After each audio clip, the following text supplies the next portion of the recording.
Hello అండి. Good afternoon. అందరూ ఎలా ఉన్నారు? ఐ హోప్ అందరూ బాగున్నారని అనుకుంటున్నానండి. ఏం లేదండి, కందిపప్పు అయితే ప్రిపేర్ చేయబోతున్నాను. చాలా సింపుల్ ప్రాసెస్.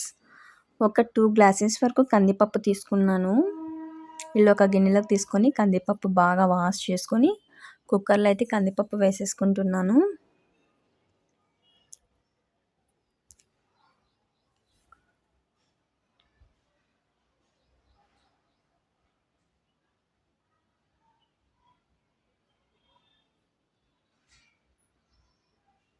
అండ్ చిటికెడు పసుపు అయితే వేసేసుకుంటున్నాను. వీడియో నేనే తీసుకుంటున్నాను, సో లేట్ ప్రాసెస్ ఏమనుకోవద్దండి.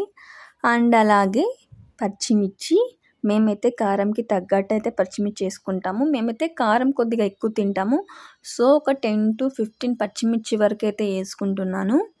అండ్ మీరు ఎంత కారం తింటారో అంత మాత్రమే కారం వేసుకోండి. అండ్ అలాగే ఒక 5 టమోటాలు, ఎర్ర టమోటాలు బాగా ఇలా ముక్కలు కట్ చేసుకొని వేసేసుకుంటున్నాను. అండ్ అలాగే ఒక 5-6 వెల్లుల్లి అండ్ టేస్ట్కి తగ్గట్టు సాల్ట్. నేనైతే రాళ్ళ ఉప్పు ప్రిపేర్ చేస్తానండి, ఎందుకంటే టేస్ట్ చాలా బాగుంటుంది. అండ్ ఫైనల్గా కొద్దిగా ఆయిల్.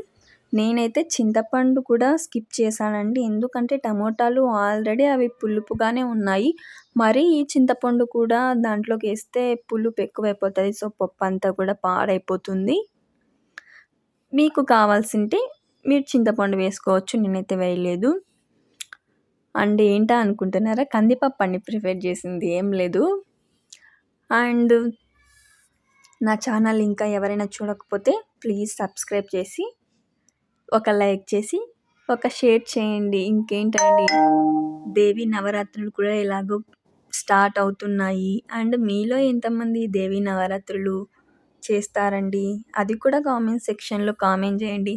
మేమైతే ఈ దేవి నవరాత్రులు చాలా అంటే చాలా బాగా చేసుకుంటాం. అమ్మవారికి అలంకరణ అంతా చాలా బాగా.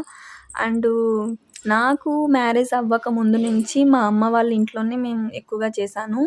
మ్యారేజ్ అయినప్పటి నుంచి మా అత్త వాళ్ళ ఇంట్లో కూడా వాళ్ళు ఎవరు చేయరనమాట.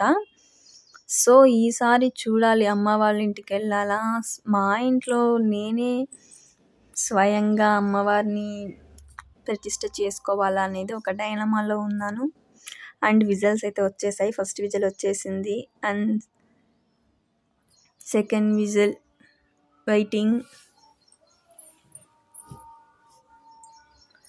అండ్ అలాగే పెద్దవాళ్ళకు కూడా ఈ దసరా పండగకి బట్టలు పెట్టుకుంటారు కదా. అండ్ మీలో ఎంతమంది ఈ దసరాకి బట్టలు పెట్టుకుంటారు?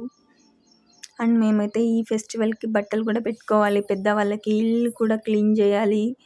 ఇల్లు క్లీన్ చేయాలా లేదా ఇంటికి పెయింటింగ్ వేయించాలా అనేది కూడా ఒక డైనమాలోనే మిగిలిపోయింది. చూడాలి, tomorrow or day after tomorrow. And first whistle. And టమోటాలు కూడా చాలా బాగా ఫ్రెష్ అనిపించాయి. మార్నింగ్ బండి మీద వచ్చి తీసుకున్నాను 3 kgs వరకు. And second whistle is also come. And ఫైనల్గా third whistle is coming. And ఒక 5 minutes వెయిట్ చేస్తే ఆవిరి కూడా వెళ్ళిపోతుంది.